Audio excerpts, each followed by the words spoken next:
Hi, and welcome to Allen High School's discussion of models of atomic theory. We are at the high school pre-AP 10th grade honors level. If you're not from Allen High School, I'm glad you joined us, and welcome to the conversation. In our last unit, we discussed Bohr's model, and we discussed some of the pitfalls of Bohr's model in the ways that it led us astray in terms of the movement of electrons. What we want to focus on in this section here are some of the advantages, some of the quality items that Bohr's model brought to our understanding of atomic structure. And one of his biggest contributions to atomic structure, at least in my opinion, is that of energy levels. Okay, an electron cloud, that region in space where electron calls its home, is made up of energy levels. Now, these energy levels are much like rungs on a ladder or maybe stairs, but in more of a three-dimensional shape going outwards from the nucleus. One of the big differences is they are not evenly spaced. Now, if we made a set of stairs or a ladder that wasn't evenly spaced, we would trip, because as we're going up and down stairs, our bodies get used to kind of that cadence of and get used to a certain height. And if we hit something that's the different height, we'll fall. In this case, we're talking about rungs that are not evenly spaced. Electrons don't seem to have a problem with that.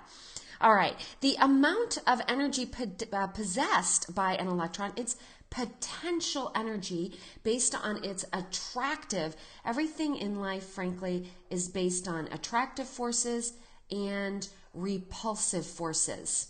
So based on those attractive and repulsive forces, an electron has a potential energy, and that potential energy is going to determine the energy level at which an electron spends the bulk of its time. Now, levels further from the nucleus represent higher potential energy. We're going to use, then I want to go ahead and introduce this, we're going to use the letter N. Chemistry is all about symbols and models trying to represent very abstract microscopic processes. And Bohr really led to our understanding of what's called our first quantum number, our energy level. So we're going to use the symbol N, the letter N, to represent our energy levels. And as you increase N, you increase the energy of an electron.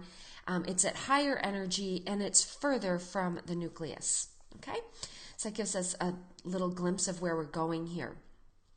Now, in Bohr's model, electrons like to hang out where they are most stable.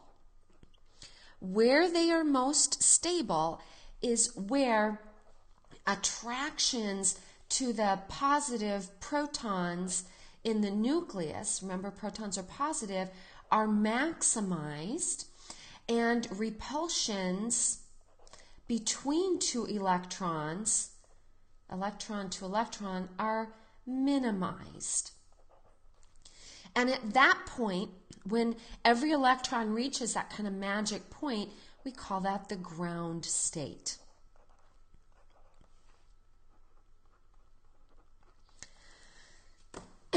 Sorry, kiddos, it's morning and I need my coffee. All right, when electrons gain, I would really prefer a quantum of energy here. Quanta, an amount, a discrete set amount of energy. We called that energy, remember when we were looking at electromagnetic radiation, that little h nu is called a quantum of energy. And if that quantum of energy, if that amount of energy, whether it is through electromagnetic radiation or heat or electricity, if that energy is of a sufficient quantity, the electron will jump or transition up levels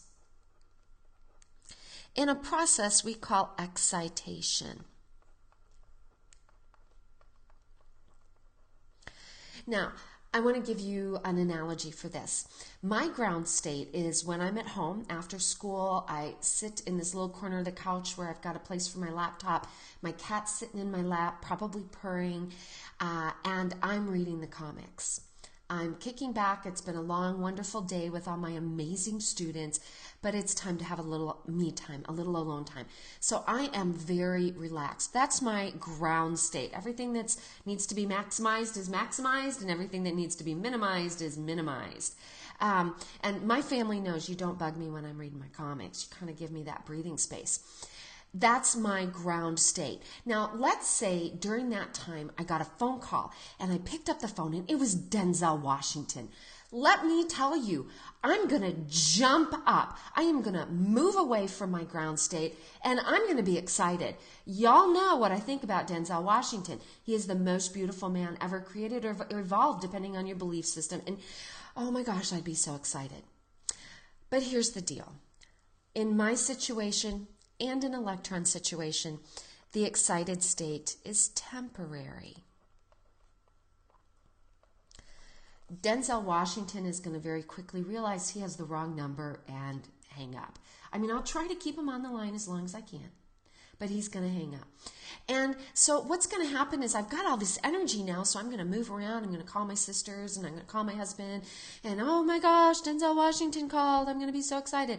But eventually, come on, we can't sustain a high energy level for a long time, nor can electrons. They feel that attraction to the nucleus. They fall back. They transition back to their ground state. They lose that extra energy. And this is key here. They lose it as electromagnetic radiation. And this process is called relaxation. So it's the relaxation step that results in the emission of electromagnetic radiation. Let's take a look. This is just another way of phrasing these, a couple of other ways, so that you'll see different wording. The ground state is where the electron normally hangs out. The excited state is where an electron has more energy than normal. It has gained energy. And remember, our ground state is the lowest energy state. We'll be coming up with models for this in a little while. When an electron absorbs energy, it becomes excited. Okay, so let me summarize that with this table here that we have for you to give us a picture of what's going on. Here are our energy levels. This is called an energy level diagram. The nucleus would be way, way down, much further than I can write. These lines really represent spheres in 3 dimensions going around the nucleus, kind of like balls nested inside of one another, so to speak. 1, energy level 1, energy level 2, 3, 4, 5. You notice that as we get closer, as we get further from the nucleus, wow, that's a horrible little bracket, but you get the idea. Energy levels get closer together. We say they converge. That's an important concept to understand. And here's what this looks graphically, what I was saying in words. When an electron gains energy, it's a process that we call excitation. Now, that energy can come in a variety of forms, but the key is that it is gaining some energy. Now, another word, the more efficient word, so I just want to draw an arrow saying that it's gaining energy here. Okay, don't like that color. This doesn't work real well, so there's a better color. Energy comes in, the electron gains that energy. We call that absorption. It absorbs energy. In this case, we're going from a low energy level to a high energy level. Okay. Now, the opposite is shown here. When an electron loses energy, it emits electromagnetic radiation. I'm not going to use a straight arrow this time. I want to do it like this to show you that this time it has to be electromagnetic radiation, a wave. So our energy is going to equal h nu, or remember we can also use energy equal to hc over lambda.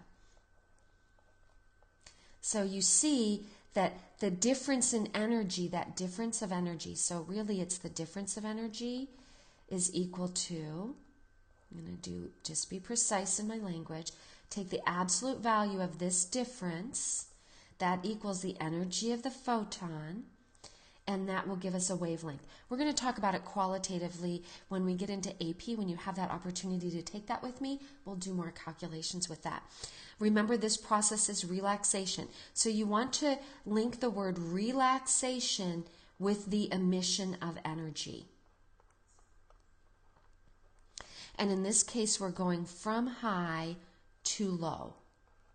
From high to low for relaxation, from low to high for excitation.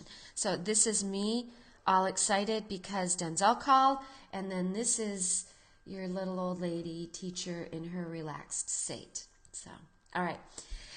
This just shows more pictures. This is trying to depict, in this case, showing transitions down to different energy levels. So this is a transition. These are all transitioning down to n equals 1. These are a variety of transitions down to n equals 2. And you notice as you increase that difference in the energy levels, you decrease the wavelength of light. So when we have the largest change in energy, that's in the ultraviolet region, very high energy, very short wavelengths of light that we can't see.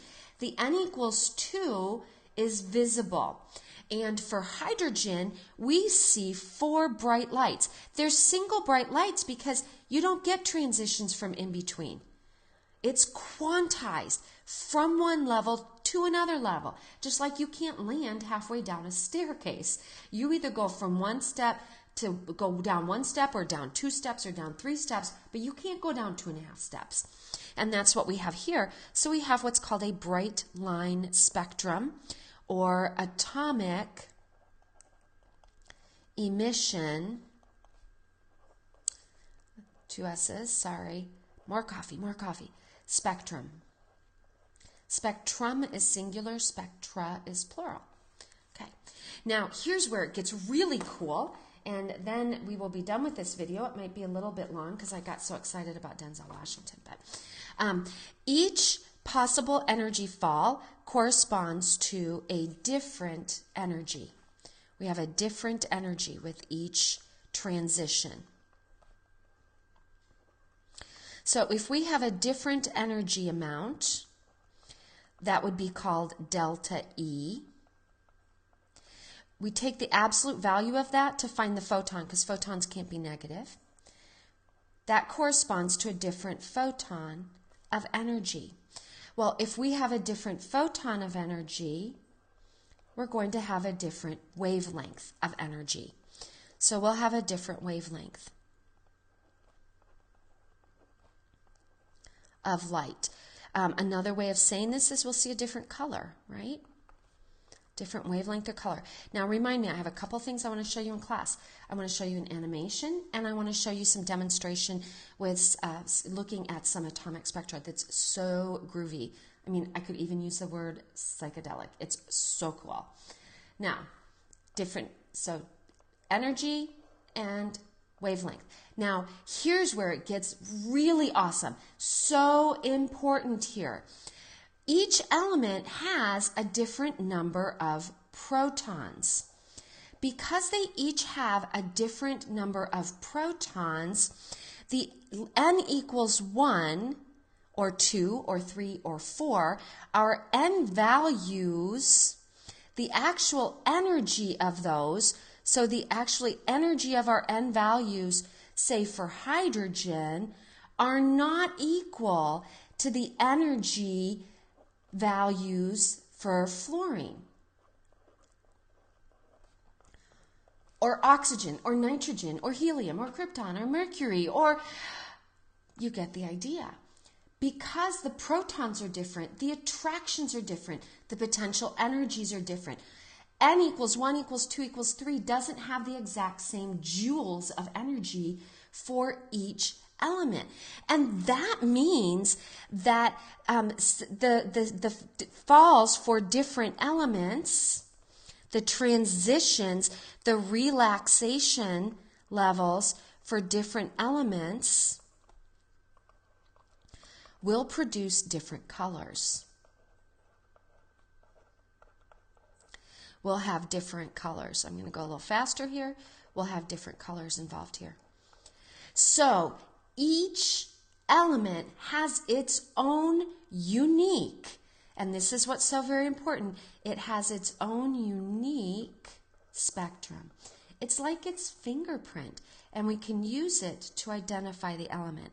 And you know what? That bright line spectrum is what goes on that line too. We kind of repeated that. So you'll see in class, when you look through these really cool funky glasses, that each element has its own unique spectrum. So until then, this is signing off.